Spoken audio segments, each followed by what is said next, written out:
सभी छात्र एवं छात्राओं को मेरा नमस्कार।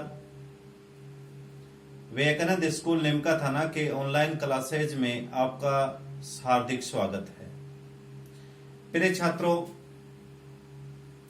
अपनी बायोलॉजी की ऑनलाइन क्लासेज में चैप्टर नंबर 8 यानी 8वां लेसन चल रहा था और इस 8वें लेसन में अपन चर्चा कर रहे थे पादपों में खनिज पोषण। इस पॉइंट में यहां तक चर्चा हो चुकी थी कि पौधों में 17 तत्व अनिवार्य रूप से पाए जाते हैं, कंपल्सरी प्रेजेंट होते हैं। इन 17 तत्वों को अपन ने 2 भागों में बांटा था। 2 भाग कौन कौन से थे? एक थे वृहत पोषक, एक था वृहत पोषक तत्व और एक था लघु पोषक तत्व। इस प्रकार से 17 अनिवार्य तत्वों को 2 भागों में बांटा गया था। इन तत्वों को किस आधार पे 2 भागों में बांटा गया है? वो है इनकी मात्रा के आधार पर। कौन से तत्व की कितनी मात्रा हो तब वो वृहत में आएगा, कौन से तत्व की कितनी मात्रा हो तो वो लघु में आएगा। आपको मैंने बताया था जब किसी पादप के 1 ग्राम शुष्क भार में, इतने में 1 ग्राम शुष्क भार में यदि उस तत्व की मात्रा कितनी हो, 1 से 10 मिलीग्राम। किसी कोई भी पादप है, उस पौधे का 1 ग्राम शुष्क भार लीजिए और उस 1 ग्राम शुष्क भार में तत्व की मात्रा यदि 1 से लेकर के 10 मिलीग्राम होती है तो वो कौन सी कैटेगरी में आता है? वृहत पोषक में। और वृहत पोषक के अंदर टोटल 17 में से तत्वों की संख्या है 9। कितनी है? 9 है। 9 कौन कौन सी है? मैंने बताया था आपको। कार्बन है, हाइड्रोजन है, ऑक्सीजन है, नाइट्रोजन है, फास्फोरस है, पोटेशियम है, सल्फर है, कैल्शियम है और मैग्नीशियम है। इस प्रकार से ये 9 तत्व पाए जाते हैं जिनकी मात्रा 1 से लेकर के 10 मिलीग्राम होती है। इसलिए इन 9 तत्वों को अपन कहते हैं मैक्रोन्यूट्रिएंट्स। आपको ये भी पता है, ये भी बताया था मैंने कि ये जो वृहत पोषक होते हैं इनको 2 भागों में बांटते हैं। एक होता है प्राथमिक वृहत पोषक और एक है द्वितीयक वृहत पोषक। प्राथमिक में मैंने कौन कौन से बताए थे? प्राथमिक बताए थे मैंने नाइट्रोजन, फास्फोरस और पोटेशियम। ये तो बताए थे मैंने किसमें? प्राथमिक वृहत पोषक में। और द्वितीयक में बताया था मैंने आपको सल्फर, कैल्शियम और मैग्नीशियम। इसके बाद में चर्चा आती है कि लघु पोषक तत्व किसे कहते हैं। तो जब किसी पौधे के 1 ग्राम शुष्क भार में, 1 ग्राम शुष्क भार है और उस 1 ग्राम शुष्क भार में यदि तत्व की मात्रा 1 मिलीग्राम से कम हो, 1 मिलीग्राम से यदि तत्व की मात्रा कम होती है तो वो कहलाता है लघु पोषक तत्व और इनकी संख्या होती है 8। कितनी होती है? 8 होती है। 8 कौन कौन सी होती है वो देख लीजिए। जैसे मान लीजिए आयरन है, बोरोन है, कॉपर है, मैग्नीज है, जिंक है, कोबाल्ट है, क्लोराइड है, निकिल है और एक और है एमएन हो गया, कॉपर हो गया, जिंक हो गया और एक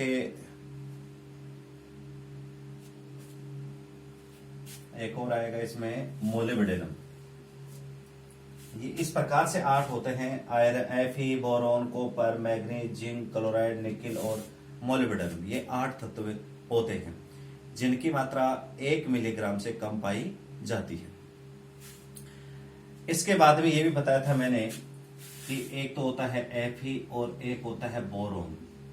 इन दोनों तत्वों को अपन ने मध्यवर्ती तत्व कहते हैं। क्या कहते हैं? मध्यवर्ती तत्व। यहां तक कि अपन चर्चा कर चुके थे। आपको अंगुल पे तत्वों को याद करना है कि कौन सा वृहत में आता है, कौन सा लघु में आता है। कई बार कंपटीशन में क्या करता है कि 4 तत्वों के नाम देता है, उनमें से 3 तत्व जैसे मान लीजिए वृहत के आगे और एक आ गया लघु का, और पूछ लेता है कि निम्न में से कौन सा तत्व लघु पोषक तत्वों की श्रेणी में शामिल किया गया है। या 3 दे देगा लघु पोषक तत्व और 1 दे देगा वृहत पोषक तत्व, और पूछ लेता है निम्न में से वृहत पोषक तत्व कौन सा है। वैसे जनरली देखा है कि ज्यादातर पूछने की जो संभावना होती है वो लघु की होती है, क्योंकि वृहत तत्वों की तो अपन ज्यादातर चर्चाएं करते रहते हैं, तो वृहत तत्व तो जनरली दिमाग में रहते हैं, लेकिन पूछता है वो लघु की पूछता है। ये मध्यवर्ती तत्व है, ये भी कई बार पूछ सकता है। इसके अलावा कुछ ऐसे तत्व होते हैं, इनके अलावा इन 17 के अलावा कुछ ऐसे तत्व होते हैं जो पौधों के लिए लाभदायक होते हैं या पौधों की क्रियाओं में भाग लेते हैं। उन तत्वों को अपन क्या कहते हैं? लाभदायक भी कह सकते हैं और कार्यात्मक तत्व भी कह सकते हैं। क्या कह रहा हूं मैं?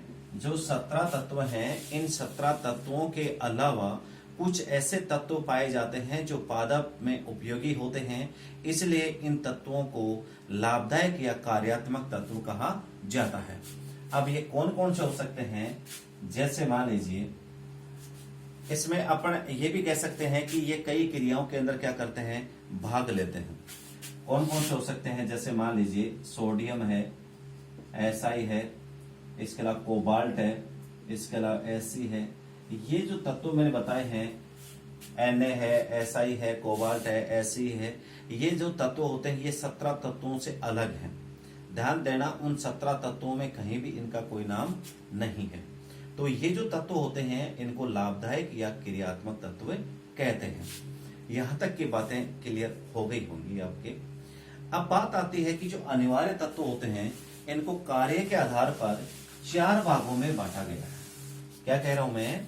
कि अनिवार्य तत्वों को कार्य के आधार पर कितने भागों में बांटा गया है? 4 भागों में। तो चर्चा आती है अनिवार्य तत्वों, और अनिवार्य तत्वों की संख्या कितनी है? 17।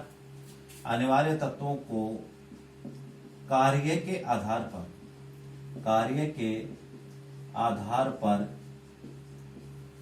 पर 4 वर्गों में बांटा गया है। कितने वर्गों में? 4 वर्गों में बांटा गया है। यानी जो 17 तत्व हैं इनको कितने भागों में बांटेंगे? 4 भागों में। किसके आधार पर? ध्यान रखना, कार्य के आधार पर। किसके आधार पर? कार्य के आधार पर, कि जो तत्व है वो तत्व क्या कार्य करता है, क्योंकि एक तत्व के सभी कार्य तो है नहीं, अलग अलग तत्व होते हैं, वो अलग अलग कार्य को प्रभावित करते हैं, अलग अलग कार्य करते हैं। इसलिए इन अनिवार्य तत्वों को कितने भागों में बांट दिया? 4 भागों में। चार कौन कौन से हैं? देखिए, फर्स्ट आता है संरचनात्मक तत्व। फिर दूसरा आता है ऊर्जा वाले तत्व, ठीक है। तीसरा आता है एंजाइमी तत्व, और फोर्थ आता है परासरणी तत्व। इस प्रकार से ये 4 कैटेगरी हो गई इनकी। एक हो गया संरचनात्मक तत्व, एक है ऊर्जा वाले तत्व, एक है एंजाइमी तत्व और एक है परासरणी तत्व। ये किसको बांटा है अपन ने? अनिवार्य तत्वों को। किसके आधार पर बांटा है? कार्य के आधार पर। यहां पर देखिए, संरचनात्मक तत्व किसे कहते हैं? संरचनात्मक तत्व नाम से पता चल रहा है कि ये जो तत्व होते हैं इस समूह के, इस वर्ग के जो तत्व होते हैं वो कई संरचनात्मक घटक का, संगठक का कार्य करते हैं, यानी कई संरचनाओं का, कई जैव रासायनिक पदार्थों का क्या करते हैं, निर्माण करते हैं। आपको यह भी पता है कि पादपों में कई जैव रसायन अणु पाए जाते हैं। इन जैव रासायनिक अणुओं का निर्माण इन 17 तत्वों में से, जो 17 तत्वों में से जिन तत्वों के द्वारा होता है वो तत्व कौन सी कैटेगरी में आते हैं, संरचनात्मक तत्वों में आते हैं। आपने देखा होगा कि पौधों के अंदर जैसे कार्बोहाइड्रेट है, इसके अलावा वसा है, इसके अलावा प्रोटीन है, इसके अलावा डीएनए है, इसके अलावा आरएनए है। ये सारे जैव रासायनिक अणु हैं। ये क्या है, इन्हें कहते हैं अपन जैव रासायनिक अणु। अब इन जैव रासायनिक अणुओं का निर्माण कौन कौन से तत्वों से होता है, तो इनके निर्माण के लिए कार्बोहाइड्रेट, वसा, प्रोटीन, डीएनए, आरएनए, इनके निर्माण में कार्बन, हाइड्रोजन, ऑक्सीजन और नाइट्रोजन भाग लेते हैं। आपको यह भी पता है कि कार्बन, हाइड्रोजन, ऑक्सीजन, नाइट्रोजन ये वृहद पोषक श्रेणी में आते हैं। किसमें आते हैं, वृहद पोषक श्रेणी में। तो ये जो तत्व हैं, ये तत्व जैव रासायनिक अणुओं के निर्माण में भाग लेते हैं, संरचनाओं का निर्माण करते हैं, इसलिए इन्हें कौन सी श्रेणी में रखते हैं, संरचनात्मक श्रेणी में रखते हैं। फिर दूसरा आता है ऊर्जा वाले तत्व। ऊर्जा वाले तत्व का मतलब यह होता है कि कुछ ऐसे तत्व पाए जाते हैं जो ऊर्जा वाले अणुओं का निर्माण करते हैं, जिनसे ऊर्जा का या तो निर्माण होगा या फिर ऊर्जा उनसे प्राप्त होगी। तो जिन तत्वों के द्वारा ऊर्जा वाले अणुओं का निर्माण होता है उन तत्वों को कहते हैं अपन ऊर्जा वाले तत्व। फॉर एग्जाम्पल, जैसे आपने देखा होगा एटीपी होता है। एटीपी क्या है, एटीपी ऊर्जा के अणु हैं जिनमें ऊर्जा संचित होती है। और एटीपी के अंदर आपको पता है क्या होता है, फास्फोरस। क्या होता है, फास्फोरस होता है।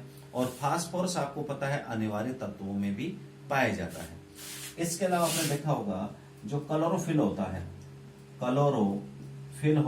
जो पर्णहरित होता है। इस पर्णहरित में आपने देखा होगा केंद्रीय धातु आयन क्या होता है, मैग्नीशियम। क्या होता है, मैग्नीशियम होता है। तो आपको पता है कि क्लोरोफिल के अंदर प्रकाश संश्लेषण की क्रिया होती है और प्रकाश संश्लेषण के दौरान कार्बोहाइड्रेट यानी ग्लूकोज का निर्माण होता है और वो ग्लूकोज ऊर्जा उत्पन्न करती है। इसका मतलब क्लोरोफिल का भी संबंध किससे है, ऊर्जा उत्पन्न करने वाले अणुओं से। और जो ऊर्जा उत्पन्न होती है वो ऊर्जा किस में संचित रहती है, एटीपी के रूप में। तो एटीपी में तो आ गया फास्फोरस और क्लोरोफिल में क्या आ गया, मैग्नीशियम। और ये दोनों ही जो तत्व हैं, फास्फोरस और मैग्नीशियम है, ये दोनों ही तत्व किसमें शामिल हैं, अनिवार्य तत्वों में शामिल हैं। तो ये तत्व हैं फास्फोरस और मैग्नीशियम ऊर्जा का उत्पादन में भाग लेते हैं या ऊर्जा निर्माण में सहायक होते हैं, इसलिए इसको किस में रख दिया, ऊर्जा उत्पन्न करने वाले तत्वों की। यहाँ देखिए, ध्यान रखना, यहाँ पर कई बार कंपटीशन में पर्सन डालता है और पर्सन इस प्रकार से पूछता है, पर्सन ये पूछता है कि क्लोरोफिल में केंद्रीय धातु आयन होती है। क्या पूछता है, क्लोरोफिल या पर्णहरित में, क्लोरोफिल इंग्लिश में कहते हैं, हिंदी में क्या कहते हैं, पर्णहरित कहते हैं। तो क्लोरोफिल में केंद्रीय धातु आयन क्या होता है, तो केंद्रीय धातु आयन के रूप में क्या पाया जाता है, मैग्नीशियम। क्या पाया जाता है, मैग्नीशियम पाया जाता है। फिर इसके बाद में आता है एंजाइमी तत्व। एंजाइमी तत्व का मतलब यह होता है कि कुछ ऐसे तत्व पाए जाते हैं जो एंजाइम की क्रिया को या तो बढ़ाते हैं या फिर उसे कम कर देते हैं, यानी या तो उसको उत्प्रेरक का कार्य करेंगे या फिर उसे निरोधक का कार्य करते हैं। आपको यह भी पता है कि पौधों में जो भी जैव रासायनिक क्रियाएं होती हैं वो जैव रासायनिक क्रियाएं एंजाइम की उपस्थिति में होती हैं। किसकी उपस्थिति में होती है, एंजाइम की उपस्थिति में। अब उस एंजाइम की क्रिया विधि को या तो बढ़ाते हैं वो तत्व या फिर उसे क्या कर देते हैं, कम कर देते हैं। अब ऐसे कौन कौन से तत्व हैं वो देखिए, देखो जैसे इसका एग्जांपल दे सकता है अपन, जैसे मैग्नीज है, जिंक है, मैग्नीशियम है, कोबाल्ट है। ये सारे क्या है, ये कोबाल्ट अनिवार्य तत्वों में नहीं है, वैसे ये एमओ आएगा, मोलिब्डेनम। ये जैसे देखा आपने मैग्नीज, जिंक, मैग्नीशियम, मोलिब्डेनम, ये जो तत्व हैं ये एंजाइम की क्रिया विधि को या तो बढ़ाते हैं या फिर कम करते हैं, यानी एंजाइम की क्रिया को प्रभावित करते हैं, इसलिए इनको क्या कहते हैं अपन ने, एंजाइमी तत्व। ध्यान रखना, ये जो मैग्नीज है, जिंक है, Mg है, MO है, ये चारों ही तत्व सूक्ष्म यानी लघु पोषक तत्वों की श्रेणी में शामिल किए गए हैं। क्लियर, यहाँ की बातें क्लियर हो गई होंगी। फिर आता है प्रासरणी तत्व। आपको पता है कोई भी जैव रासायनिक क्रिया होती है, वो जैव रासायनिक क्रिया एक निश्चित प्रासरण सांद्रता पर संपन्न होती है। प्रासरण सांद्रता का मतलब यह होता है कि जीव द्रव्य के अंदर जो लवणों की मात्रा होती है, आयनों की मात्रा होती है, वो एक निश्चित अनुपात में पाई जाती है। तो जीव द्रव्य के अंदर या कोशिका द्रव्य के अंदर आयनों की एक निश्चित सांद्रता का बने रहना क्या कहलाता है, प्रासरण सांद्रता। और प्रासरण सांद्रता यदि कम या ज्यादा होती है तो उससे जैविक क्रिया भी क्या होती है, प्रभावित होती है। तो इस प्रासरण सांद्रता को या तो पोटेशियम प्रभावित करता है या फिर क्लोराइड आयन प्रभावित करता है। दोनों आयन हैं, ये आयन पादप कोशिका के अंदर प्रासरण सांद्रता को क्या करते हैं, प्रभावित करते हैं। तो इस प्रकार से अनिवार्य तत्वों को अपन ने कितने कैटेगरी में बांट दिया, 4 कैटेगरी में। किसके आधार पर बांटा है अपन ने, कार्य के आधार पर। यहां तक की बातें आपके एकदम क्लियर हो गई होंगी। अब बातें आती हैं कि जो अनिवार्य तत्व हैं 17, इन अनिवार्य तत्वों को अपन 2 भागों में बांट सकते हैं, एक खनिज तत्व और एक अखनिज तत्व। अनिवार्य तत्वों को वैसे अपन ने 2 श्रेणी में बांटते हैं।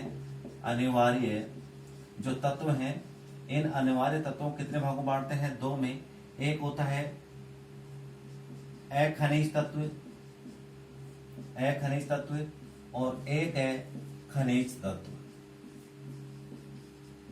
देखिए खनिज किसे कहते हैं, खनिज तत्व किसे कहोगे, वे तत्व जो मृदा से प्राप्त किए जाते हैं आयस्क के रूप में। आयस्क के रूप में जिन तत्वों को प्राप्त किया जाता है मिट्टी से, मृदा से, तो उसे कहते हैं खनिज तत्व। और जिनको मिट्टी से या पृथ्वी से प्राप्त नहीं करते हैं खनिज आयस्क के रूप में, उनको कहते हैं अखनिज तत्व। देखो टोटल अपने पास अनिवार्य तत्वों की संख्या है 17। कितनी है, 17 है। 17 में से कार्बन है, हाइड्रोजन है, ऑक्सीजन है, तो 3 तो यह हो गए और बाकी जो बच गए, बाकी कितने बच गए, 14 तत्व है। अब आपको पता है ये जो तीनों तत्व हैं, कार्बन, हाइड्रोजन, ऑक्सीजन, इनको किससे प्राप्त किया जाता है, या तो CO2 से या फिर किससे प्राप्त किया जाता है, H2 से। और CO2 और H2 होते हैं, ये दोनों ही वायुमंडल में पाए जाते हैं, वातावरण में पाए जाते हैं। तो इसका मतलब इनका अयस्क के रूप में मिट्टी में पाए नहीं जाते। अयस्क के रूप में नहीं होंगे, मिट्टी में नहीं होंगे, तो फिर इनको कौन सी श्रेणी में रख देते हैं, अखनिज तत्वों की श्रेणी में रख देते हैं। बाकी जो 14 तत्व बचते हैं, इन 14 तत्वों को अपन ने मिट्टी से अयस्क के रूप में प्राप्त किया जाता है, इसलिए इनको क्या कह दिया, खनिज तत्व। यहाँ पर ये कोई बोर्ड एग्जाम की दृष्टि से कोई ज्यादा मोस्ट नहीं है। यहाँ पर ऐसा कोई प्रश्न नहीं पूछता है कि खनिज तत्व कौन सा है, अखनिज तत्व कौन सा है। ये केवल आपको आपके नॉलेज को विस्तृत करने के लिए, समझाने के लिए यहाँ पर ये बातें बताई जा रही हैं। वैसे इनको रटने की इनकी जरूरत नहीं है। कभी भी कोई कंपटीशन में, कोई बोर्ड एग्जाम में ऐसा कोई प्रश्न नहीं आता है कि कौन सा खनिज तत्व है और कौन सा खनिज तत्व नहीं है। यहाँ तक की बातें क्लियर हो गई होंगी। अब यहाँ पर देखिए, अब आता है पोषक तत्वों की भूमिका, यानी जो पोषक तत्व हैं, चाहे वो बृहत है चाहे वो सूक्ष्म है, उनकी पौधों में क्या भूमिका है, उनका रोल क्या है। सीधी सी बात यह है कि जो 17 अनिवार्य तत्व हैं, उनके कार्य क्या है, उन तत्वों का क्या योगदान है, उनकी कमी हो जाए तो पौधे में कौन से लक्षण उत्पन्न होते हैं और अधिकता से कौन से लक्षण उत्पन्न हो सकते हैं। तो पॉइंट आता है अनिवार्य पोषक तत्वों की भूमिका, यानी रोल ऑफ कंपल्सरी न्यूट्रिएंट्स। अब इनकी क्या भूमिका है, तो आपको यह पता है कि जो अनिवार्य पोषक तत्व होते हैं, ये कई कार्यों को प्रभावित करते हैं। पौधों में कई जैविक क्रियाएं होती हैं, वो जैविक क्रियाएं इन पोषक तत्वों की उपस्थिति में होती हैं। यदि ये अनिवार्य पोषक तत्व पौधे में नहीं होंगे तो वो क्रियाएं भी अवरुद्ध हो जाएंगी। अब कौन कौन सी क्रियाएं अवरुद्ध होती हैं, तो देखिए कई पदार्थों का एक तो ये निर्माण करते हैं, तो इसका मतलब है कि पदार्थों का निर्माण नहीं होगा। इसके अलावा पारगम्यता प्रभावित होगी, पारगम्यता के अलावा इलेक्ट्रॉन परिवहन तंत्र प्रभावित होगा। इसके अलावा प्रकाश संश्लेषण की क्रिया प्रभावित होगी, प्रकाश संश्लेषण की क्रिया प्रभावित होगी। इसके अलावा श्वसन की क्रिया प्रभावित होगी, श्वसन की क्रिया प्रभावित होती है। इसके अलावा प्रासरण सांद्रता प्रभावित होती है, प्रासरण सांद्रता प्रभावित होती है। इसके अलावा जो बफर माध्यम होता है ये प्रभावित होता है। जो संग्रहकारी अंग होते हैं, जो खाद्य पदार्थों का संचय करते हैं, वो प्रभावित होते हैं। ये जितने भी जो मैंने ये कार्य लिखे हैं, ये कार्य इन अनिवार्य तत्वों की उपस्थिति में ही होते हैं। यदि ये तत्व, कोई तत्व अनुपस्थित हो जाए या कोई तत्व एक निश्चित मात्रा से कम हो जाए, तो ये कार्य भी क्या होते हैं, प्रभावित होते हैं। तो सीधी सी घुमा फिरा करके यही बात आती है, घूम फिर करके उसी बात पे पहुंचते हैं कि प्रत्येक अनिवार्य तत्वों का कार्य क्या है। ये कार्य भी आपसे नहीं पूछेगा कि अनिवार्य तत्व कौन कौन से कार्यों को प्रभावित करते हैं, ये भी कार्य कभी नहीं पूछता है। तो अब बात ये आती है कि अपने पास 17 तत्व हैं, प्रत्येक तत्व का अपन डिटेल पढ़ेंगे कि कौन सा तत्व क्या रोल अदा करता है, क्या कार्य करता है, उस तत्व की कमी से पौधे में कौन से लक्षण उत्पन्न होते हैं, और उस तत्व को पादप कहां से प्राप्त करता है और किस रूप में उसे अवशोषित करता है। तो चलो अपन चलते हैं अपने मेन 17 अनिवार्य पोषक तत्वों के कार्य पे। तो आपको पता है कि 17 अनिवार्य तत्व हैं, उनकी भूमिका पढ़ रहे हैं अपन, उनका रोल पढ़ रहे हैं, उनके कार्य पढ़ रहे हैं। तो सबसे पहले अपन देखो, अपन 3 तत्व साथ लेंगे, 1, 2 और 3। शुरू के 3 तत्व काम में लेंगे, चर्चा करेंगे। और 3 तत्वों के रूप में क्या है, कार्बन है, हाइड्रोजन है और ऑक्सीजन है। क्योंकि कार्बन, हाइड्रोजन और ऑक्सीजन है, ये तीनों ही जो तत्व होते हैं ये अनिवार्य श्रेणी में है। इन तीनों तत्वों का अपन कॉमन अध्ययन करेंगे, कॉमन बातें करेंगे इसकी। तो देखिए, पौधे में आपको पता है सबसे ज्यादा मात्रा में पाए जाने वाले ये तीनों तत्व हैं, सबसे ज्यादा मात्रा में पाए जाते हैं। यानी ये जो तीनों तत्व हैं ये सबसे अधिक मात्रा में पाए जाते हैं, पहली बात। ठीक है, फिर बात ये आती है, आपको ये भी पता है कि कार्बन, हाइड्रोजन और ऑक्सीजन है, ये अखनिज तत्वों की श्रेणी में आते हैं। इसका मतलब इनको मृदा से प्राप्त नहीं किया जाता है, बल्कि वातावरण से इनको प्राप्त किया जाता है। पौधे में कार्बन, हाइड्रोजन और ऑक्सीजन, इनकी पूर्ति होती है CO2 और H2O से। यानी कहने का मतलब है, पौधे में इन तीनों तत्वों की जो पूर्ति है वो CO2 और किससे होती है, H2O से होती है। CO2 और H2O से इसे कार्बन भी मिलता है, इसे हाइड्रोजन भी मिलता है और ऑक्सीजन भी मिलता है। क्योंकि इसमें देखो आप, CO2 के अंदर कार्बन भी है और क्या है, ऑक्सीजन भी है। जल के अंदर देखिए हाइड्रोजन भी है और क्या है, ऑक्सीजन भी है। आपको यह भी पता है कि पौधे में प्रचुर मात्रा में पाए जाते हैं। इसका मतलब है इन तत्वों की कोई न्यूनता नहीं होती है, इनकी कोई कमी नहीं होती है, और कमी न होने के कारण से इसके कोई विशेष लक्षण भी उत्पन्न नहीं होते हैं। तो तीनों हो गए। 17 तत्वों में से 3 तत्वों की बातें हो गई, सामान्य बातें थी, इनके कोई विशेष लक्षण नहीं है। अब आता है 3 तत्व हो गए, चौथा तत्व आता है नाइट्रोजन। चौथा तत्व क्या है, नाइट्रोजन है, नाइट्रोजन। और ये भी आपको पता है अनिवार्य पोषक तत्वों में आता है। ये आपको पता है नाइट्रोजन की पौधे को सबसे अधिक आवश्यकता होती है, सबसे अधिक आवश्यकता होती है। पौधे को सबसे अधिक आवश्यकता क्यों होती है, क्योंकि ये जो नाइट्रोजन है ये पौधे की वृद्धि में क्या होता है, सहायक होता है। पादप ग्रोथ के लिए क्या होता है, ये आवश्यक होता है। अब बात ये आती है कि पौधा इसे किस रूप में अवशोषित करता है। देखिए, पौधा इसे मृदा से किसके रूप में, नाइट्रेट के रूप में, या फिर नाइट्राइट के रूप में, नाइट्राइट के रूप में, और अपवाद स्वरूप इसे अमोनियम आयन के रूप में भी ग्रहण करता है। किसके रूप में ग्रहण करता है? अमोनियम आयन के रूप में। तो पादप जो होता है इस नाइट्रोजन को इन तीनों फॉर्म के अंदर क्या करता है? ग्रहण करता है। किस किस रूप में? नाइट्रेट के रूप में, नाइट्राइट के रूप में और अमोनियम आयन के रूप में। देखिए कई बार कंपटीशन में प्रश्न डालता है कि पौधे नाइट्रोजन को अवशोषित करता है या पौधे नाइट्रोजन को किस रूप में ग्रहण करता है। तो इसका आंसर देखो, ये सारे आंसर आ जाएं, ये सारे मान लो ऑप्शन में मिले आपको, तो आप कहोगे साहब हम आंसर क्या देंगे? तो इसका आंसर आता है नाइट्रेट आयन। क्या आता है?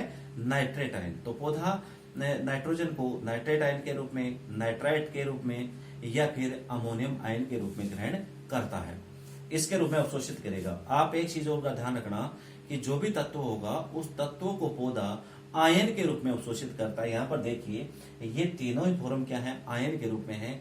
नाइट्रेट और नाइट्राइट के रूप में देखा होगा ऋणावेश लगा हुआ है, अमोनियम आयन के रूप में क्या लगा हुआ है? धनावेश लगा हुआ है। देखिए ये जो नाइट्रोजन है, ये नाइट्रोजन पौधे की जो वृद्धिशील विभज्योतक ऊतक है, वृद्धिशील जो विभज्योतक ऊतक है, विभज्योतक है, और जो कलिकाएं होती हैं उनके अंदर यह पाया जाता है। वृद्धिशील विभज्योतक ऊतक यानी ये जो विभज्योतक ऊतक है ये वृद्धि करता रहता है और इसी ऊतक के कारण पादप की क्या होती है? ग्रोथ होती है। जो कलिकाएं होती हैं, जो बड होती हैं, उन बड के अंदर भी नाइट्रोजन पाया जाता है। बात आती है कि नाइट्रोजन जो होता है वो कौन कौन सी फॉर्म में पाया जाता है, किस किस रूप में पाया जाता है। तो देखो जो नाइट्रोजन है वो अमीनो अम्ल के रूप में, अमीनो अम्ल के रूप में, प्रोटीन के रूप में, इसके अलावा एंजाइम के रूप में, इसके अलावा हार्मोन के रूप में, हार्मोन के रूप में, इसके अलावा न्यूक्लिक अम्ल के रूप में, न्यूक्लिक अम्ल के रूप में ये जीव द्रव्य में पाया जाता है। यानी पादप कोशिका के अंदर जो नाइट्रोजन है वो किस किस रूप में मिलेगा? या तो अमीनो अम्ल के रूप में, या प्रोटीन के रूप में, या एंजाइम के रूप में, या हार्मोन के रूप में, या न्यूक्लिक अम्ल के रूप में पाया जाता है। यहां तक की बातें शायद आपके क्लियर हो गई होंगी। अब बात आती है कि नाइट्रोजन की कमी से पौधे में कौन कौन सा रोग उत्पन्न हो सकता है। पौधे की नाइट्रोजन की कमी के कारण से क्या क्या लक्षण उत्पन्न हो सकते हैं। तो नाइट्रोजन की कमी या न्यूनता, कमी या न्यूनता से उत्पन्न लक्षण, उत्पन्न लक्षण देखो क्या क्या लक्षण है।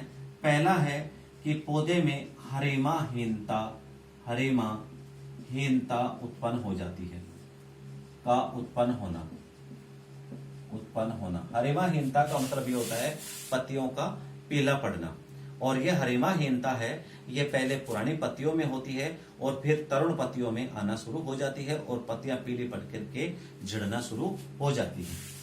फिर उसके बाद में जब नाइट्रोजन की कमी होती है तो पर्णहरित का क्या होता है? विघटन होता है। पर्णहरित का क्या होगा? विघटन, क्योंकि पर्णहरित में क्या पाई जाती है? नाइट्रोजन। पर्णहरित के विघटन से क्या बनता है? एंथोसाइनिन।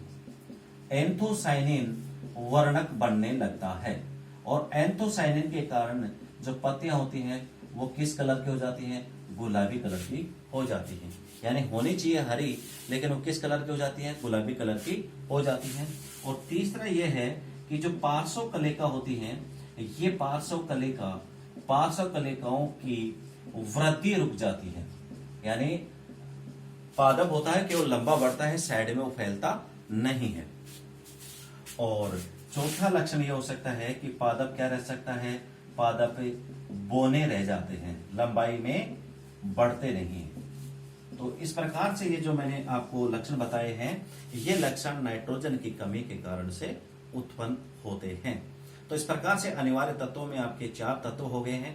कार्बन हो गया, हाइड्रोजन हो गया, ऑक्सीजन हो गया और नाइट्रोजन हो गया। आज के पॉइंट में इतना ही होगा, नेक्स्ट कल के लेक्चर में होगा। Thank you, all the best. Okay, पढ़ाई पे विशेष फोकस रखना और बराबर पढ़ते रहना। कोई दिक्कत हो तो मैसेज पे छोड़ सकते हो।